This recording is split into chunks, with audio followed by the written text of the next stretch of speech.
Welcome to Flashback, the show that takes you back to the NBA's most legendary actions. Today, we're taking you back to an alley-oop that has gone down in league legend. A pivotal moment in the history of the Lakers, one that makes the difference between a great team and a dynasty. A dream connection between Kobe Bryant and Shaquille O'Neal, completing one of the most improbable comebacks ever. An alley-oop that would become the cornerstone of the last successful three-peat in the NBA. So let's get in our time machine and head for the Staples Center on June 4th, the day of Game 7 of the Western Conference Finals. Are you with us? Let's go!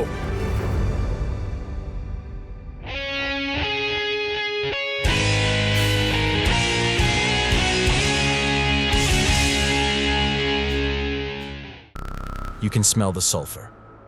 It's that time of year every NBA fan waits for. The playoffs. A true pitched battle lasting almost 3 months, in which the league's best teams battle it out for the ultimate title. When it comes to playoffs, the Western Conference of the 2000s is a very high level. Shut down. And the Lakers are about to experience this bitterly.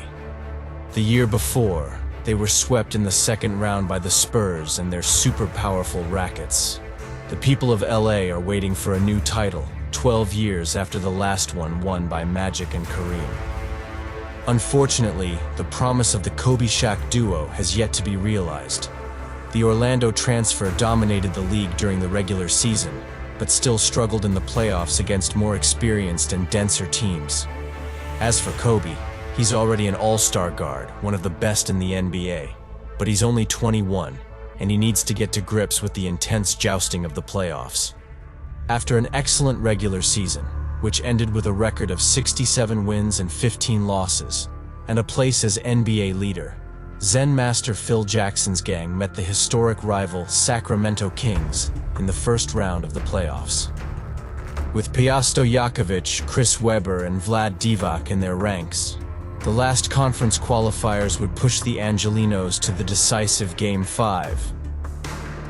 C-Webb, at the peak of his career, was treading water, and the Kings' defense was hampering the California team's play. After leading by 2-0, the Lakers were pegged back 2-2 before playing a Game 5 of fear at Staples Center. Fortunately, Shaq played Superman and bailed the Lakers out with 32 points and 18 rebounds. But that's not all for the playoffs. The conference semifinals are more serene against Jason Kidd and Sean Marion's Phoenix Suns. This series also marks the reunion of Shaq and Penny Hardaway, another mythical duo from the early 90s. And from a statistical point of view, the duel lives up to all its promises. Han Fernie averaged over 21 points and 5 assists, while the Big Cactus finished the series with 30 points and 16 rebounds. With his staggering stats, O'Neal gets the better of his former teammate and takes the Lakers to the conf final. Final score, 4-1. On the other side of the table, the Trailblazers are doing just fine.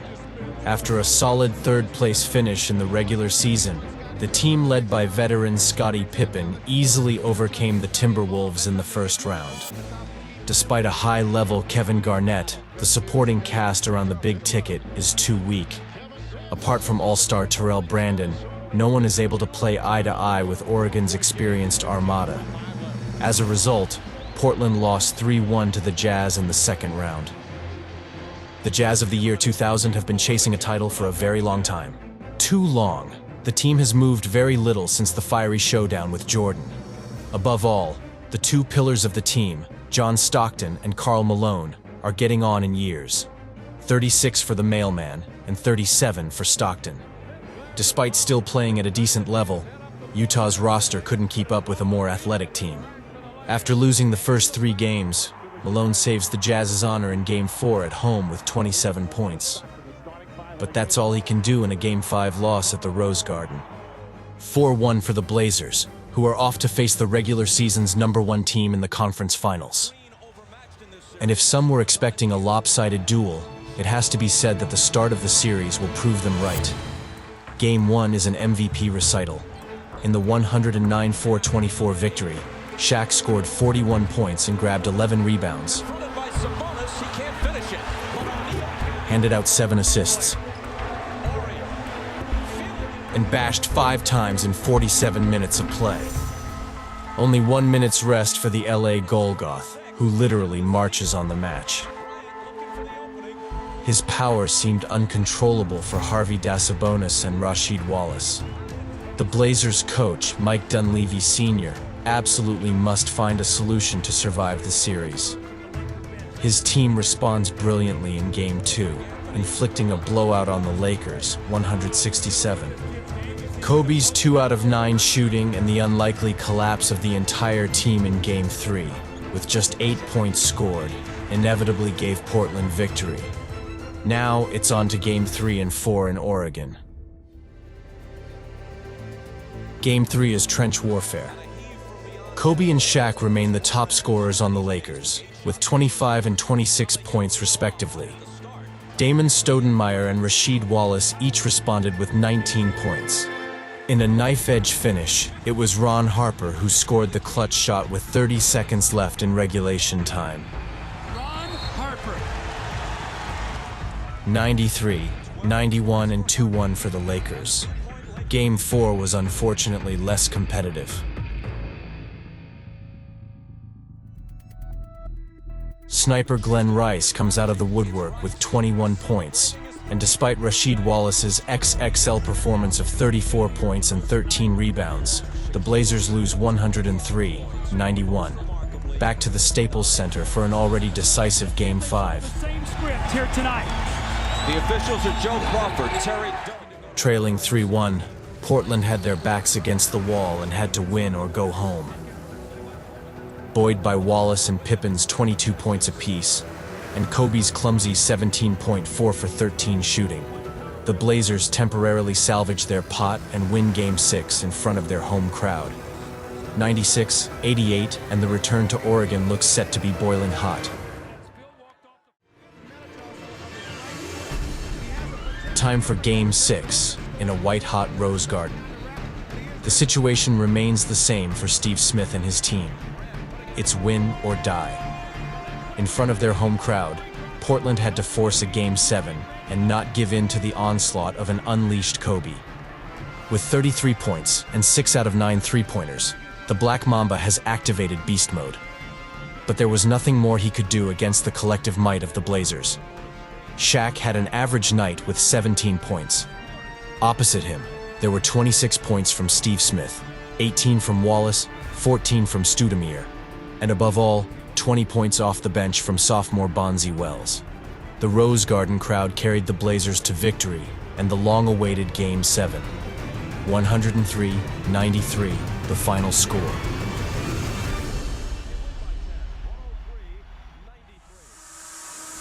And here it is, Game 7 of the Western Conference Finals. The Blazers' comeback surprised many, and the outcome of the game was indecisive. The Lakers' level of play during the series has been erratic, allowing the Blazers to believe in the feat. The Staples Center is packed to the rafters to support the Lakers. The atmosphere is heavy. The pressure is on. Faces are closed and ultra-concentrated. And even before the game begins, you know it's going to be a match of men. A tactical match in which no mistake will be tolerated. Portland got off to the best possible start, with a 23-6 in the first quarter. It's always Rasheed Wallace and Steve Smith who try to impose themselves offensively, while Mike Dunleavy targets the Shaq by forcing an almost systematic two-man catch. The Lakers stammered their basketball, and behind a locked O'Neal, Kobe tried to sound the revolt accompanied by the usual supporting cast of Ron Harper, Robert Horry, and Rice. They managed to pull LA back together before going into the locker room for halftime, 42-39. In the second half, the Blazers controlled the tempo of the game by limiting transitions as much as possible and forcing half-court play. This forces the Lakers to share the ball and look for optimal shooting positions. On a Rice N1, the Lakers even got ahead of Portland in the third quarter.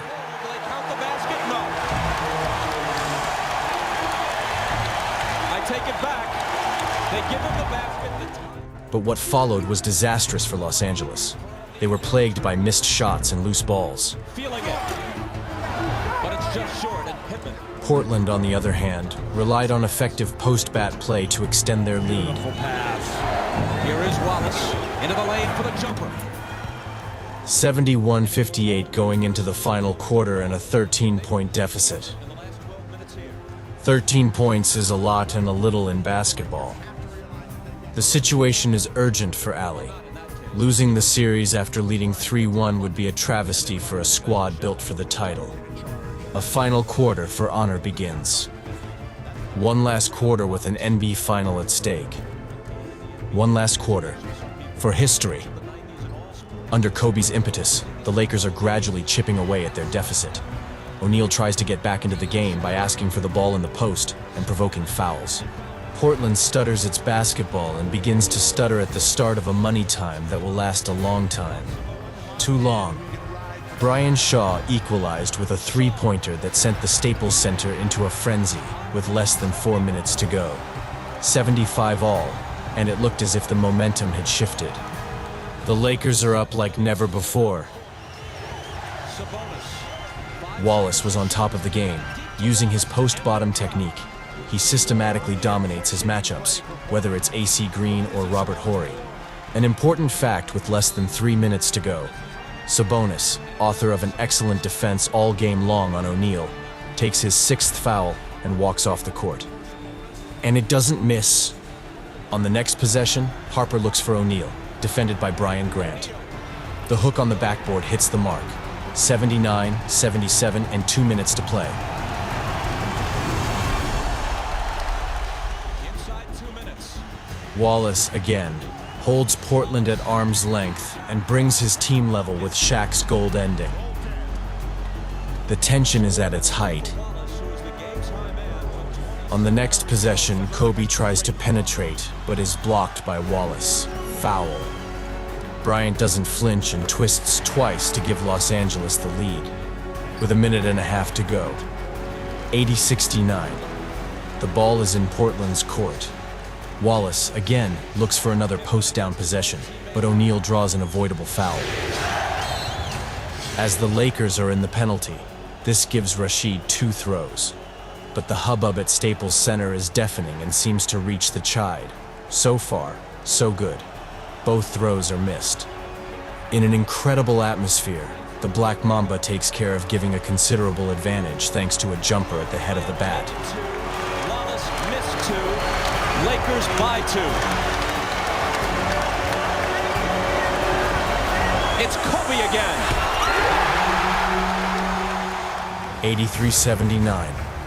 1 minute to go. Swing. Once down by 16, they lead by 4. Pippen tries to make amends with a quick three-point shot. He misses. If the Lakers score on their next possession, it'll be mission impossible for the Blazers to come back.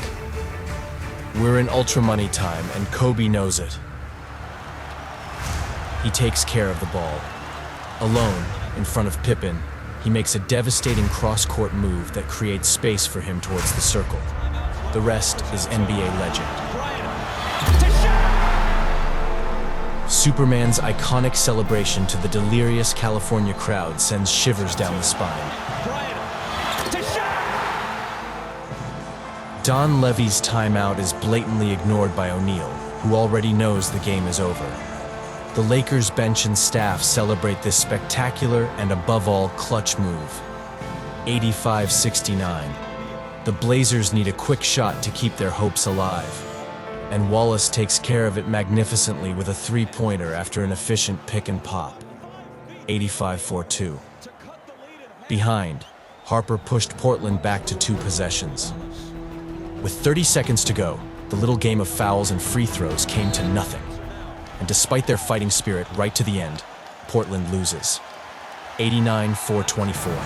A legendary match has come to an end, and it's this action that will live long in the memory.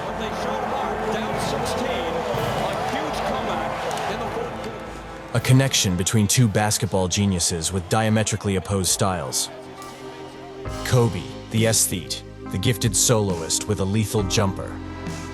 Combined with O'Neal, a veritable force of nature at the height of his dominance, a devastating duo. This alley-oop symbolizes the combination of two monsters about to march on the NBA.